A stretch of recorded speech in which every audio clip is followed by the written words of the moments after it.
Hello everyone and welcome to another episode of the Philadelphia Phillies franchise here on my channel. And today, as you can tell by the look at the calendar, we have finished the regular season, the end of our first regular season in this series. So today in this episode, we're basically going to be recapping this past season and our team performance. First, of course, getting into our overall team performance, we finished 76 and 86. Now that record was shown briefly on that last screen, and we finished fourth in the division, but what was really a pretty much a tie for a third place finish. The Nationals and Braves were well ahead of everyone else in the division, and the Nationals, interesting enough, were an 88 win team and did not make the playoffs. Just gonna quick go around the league and see who made the playoffs. In the National League, in the century of the Cubs, winning 105 games. Wow, it's actually pretty surprising. The Brewers and the Reds were both the wild card teams from the NL this year, and then the Dodgers won 98 games to win the NL West. There again, the National League wildcard race, where the Nationals were pretty close, but and no one else was actually close, as the Rockies were the next closest team.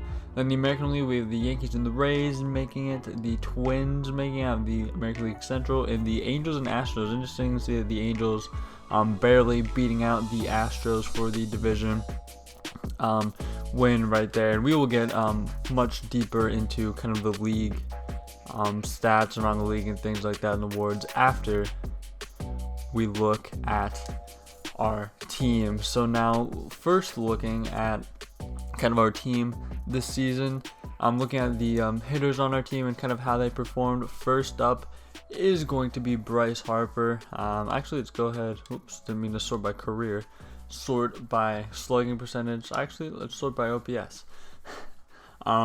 So Andrew McCutchen is the first guy up. He was by far our best hitter all season. Of course, I kept him out for most of the month of April to kind of replicate what his injury would have been. In real life, of course, he had that ACL tear last year. At least I believe it was an ACL tear.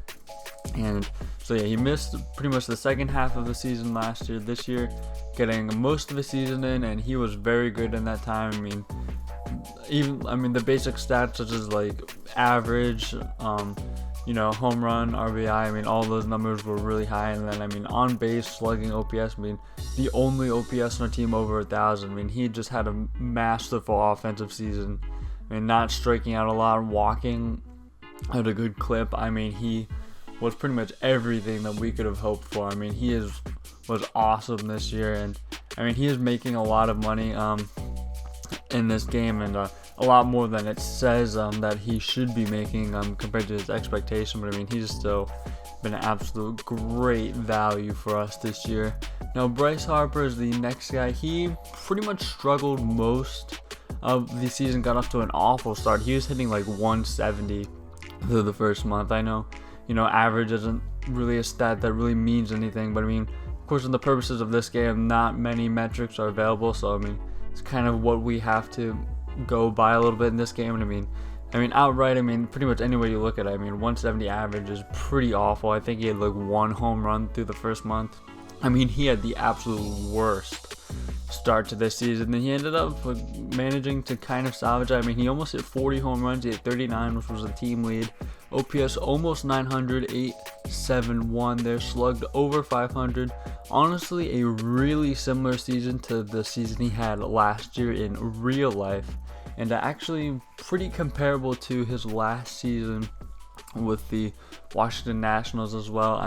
If he could turn in this kind of season pretty much every year, I would be very happy with that production. As a guy who plays good defense as a corner outfield spot, he's a great power bat, although I'm sure that he will have better seasons as we go through this series.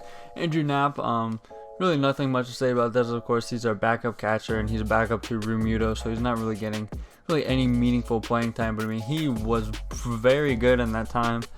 This kind of season would be elite among any catcher pretty much in a starting role.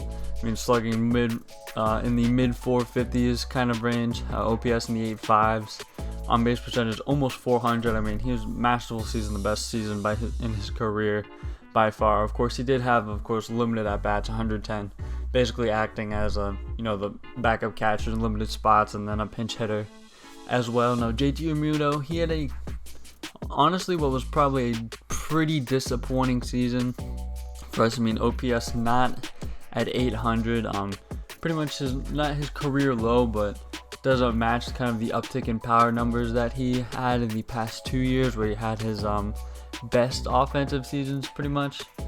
But yeah, I mean, little down from him. Still definitely planning on extending him this offseason, which I really hope that the Phillies do in real life.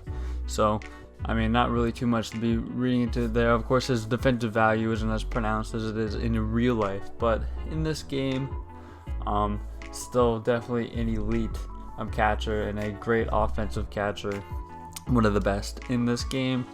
Now, Segura, he's a guy who you might look at his numbers and be relatively disappointed, but I mean, that's also one thing I did not get this past season in real life. People clamoring that Segura was having a really awful down year, but I mean, really, if you look at it, I mean, it really can't be chalked up to being any worse than really what he has turned in and season out. I mean, he did that great season in 2016 where he slugged almost 500, OPS over 800. Really, the only time in his career that his OPS was over 800.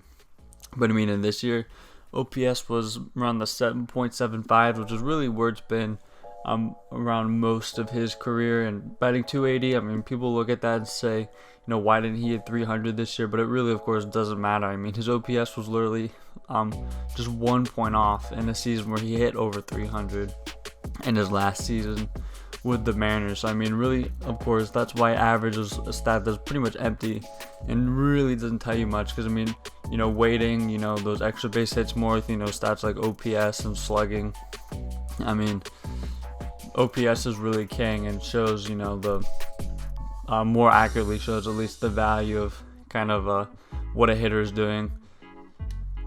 Rhys Hoskins is the next guy. Of course, he actually had a disappointing season in 2019 and has kind of, got worse over pretty much each major league season that he's had. Last year, of course, had a very, very down second half of the season, and this year had even a worse season. I mean, he wasn't even basically a league average hitter. I'm actually kind of curious to see what his WAR is, because I expected that it could maybe even be below replacement level, but it was barely above. I mean, he didn't even slug 400, OPS of 720. I mean, not a good season at all.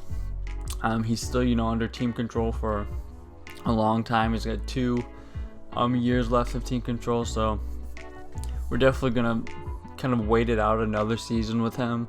But I definitely think we're gonna bring him back as a first base starter next year. But I mean, other than that, in the future, I mean, his time is definitely running out to be the starting first baseman for this team.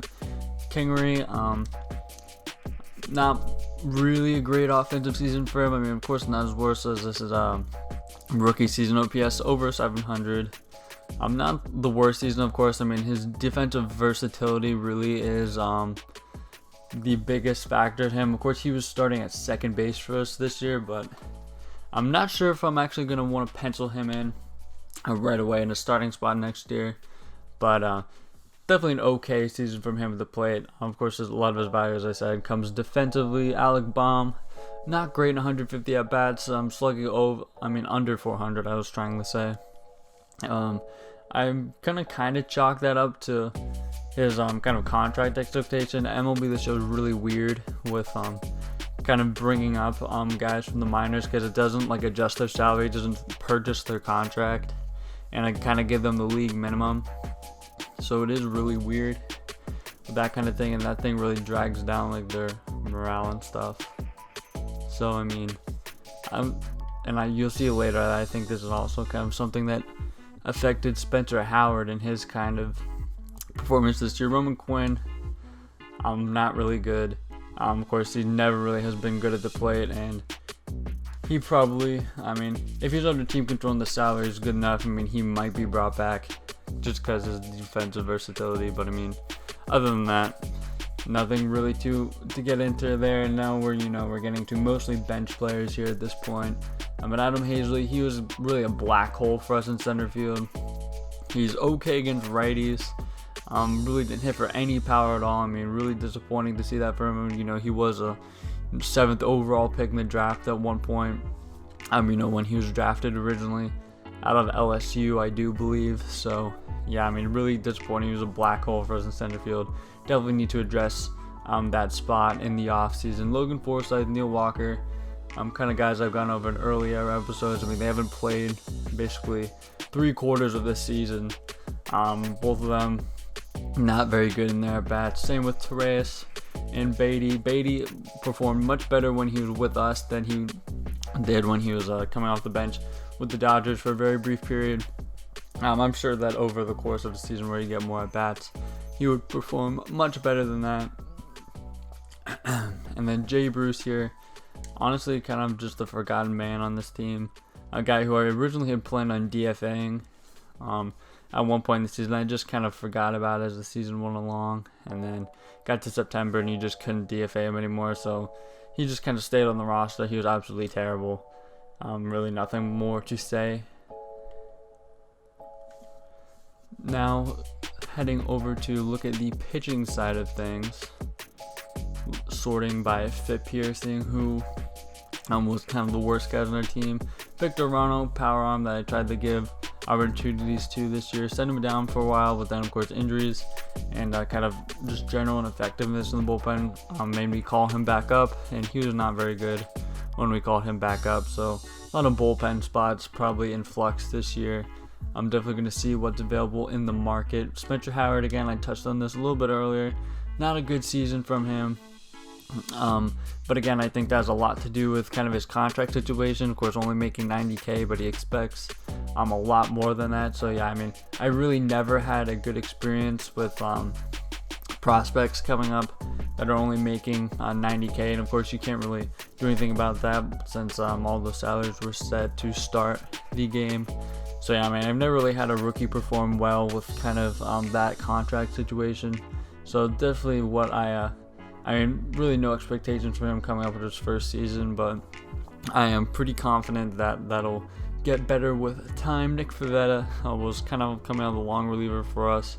He was pretty bad, FIP over 5. Zach Eflin was a kind of a meh back of the rotation guy. Definitely going to try to upgrade the rotation. I think we definitely need at least one more arm if we're going to be a contending team from now on, at least a top tier starting pitcher. So definitely going to look to upgrade the rotation this year. Aaron Nola, disappointing season from him, normally considered the ace of the Phillies staff.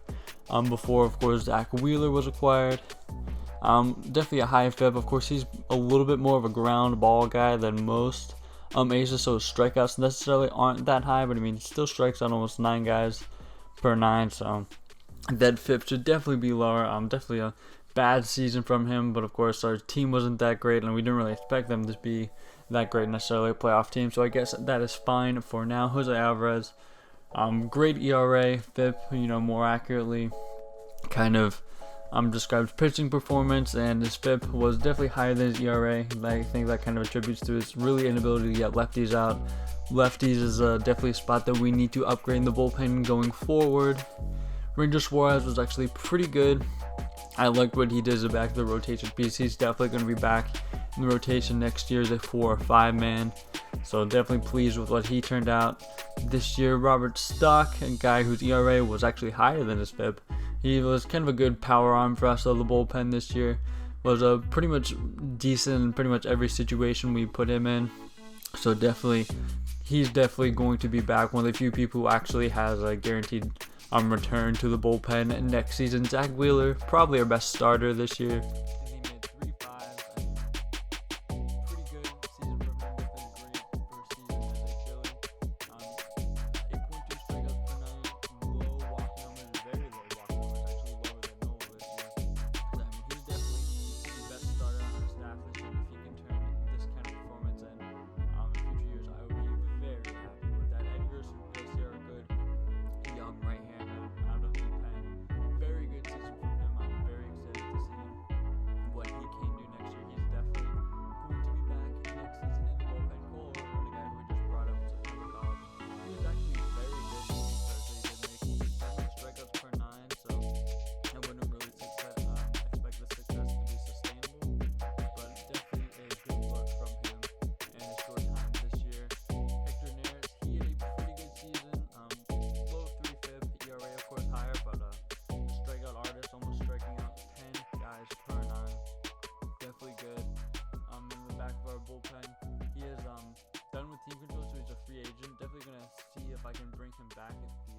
market price for him is pretty good, and I'm sure it should be since he's only a C potential in this game, so should have no problem bringing him back. Adam Morgan really has kind of proven himself to be an elite lefty reliever when he is healthy, which is the key, because in real life he was hurt for most of last season, kind of had a lot of nagging injuries, so when he was on the mound, he wasn't fantastic, at least not as good as he was in the year prior. But yeah, he is a good lefty reliever to have, and a great, he's a great lefty reliever to have. He's definitely going to be back in the bullpen. Strengthening Dominguez missed a lot of times. Injury this year, of course, his kind of injury future is really up in the air. He's got a lot of elbow issues, but is a great young power arm, and at least in this franchise where he is still very healthy, he is definitely going to be part of our future in the bullpen. Now we're going to quick go over some regular season league awards. I'm basically just going to kind of scroll through these quickly. Acuna Jr. from the NL East on the Braves wins the National League MVP. Buehler wins the Cy Young. No Jacob deGrom there is kind of interesting. Kyle Hendricks won 24 games though. Wow, I guess that's going to happen when your team wins 105 games. Really nothing too surprising. Andrew McCutchen wins the Hank Aaron Award, which is kind of cool. Looking at Gold Gloves here, JT Realmuto, second in Gold Gloves for catcher. Former Philly Jorge Alfaro actually wins it. Of course, in real life, he is not very good at all defensively, but of course, in this game, catcher defense is really all messed up. So really, all it takes is a high arm strength and throwing out guys to really do anything, because the blocking rating really doesn't do anything, and really do none of the other fielding ratings. So there's that MLB The Show tidbit, because the game really needs to fix that. Nothing really too of the ordinary going forward. I mean, all of these guys are pretty much regarded as pretty decent fielders. Bryce Harper third for National League right field Gold Glove, which is kind of interesting. Clutch Martinez wins the hallowed Silver Slugger Pitcher Award. That's going to go Realmuto third in Silver Slugger Catcher. And I don't really know if we'll have many other guys. No other guys in those kind of awards for us. League leaders will also quickly roll through. Don't really care about many of these counting stats, especially a lot of the average stats, of course. Speaking of average, is one of them. Harper 8th in home runs, which is cool to see. Harper leading the league in walks, and Rhys Hoskins actually in 4th. So that's kind of cool to see. At least, Hoskins still does have that really good walk tool, even if he's not hitting, which is why, of course, on-base percentage and walk rate is very valuable in general. Andrew McCutchen second in on-base percentage, also second in slugging percentage, first in OPS, which is actually crazy.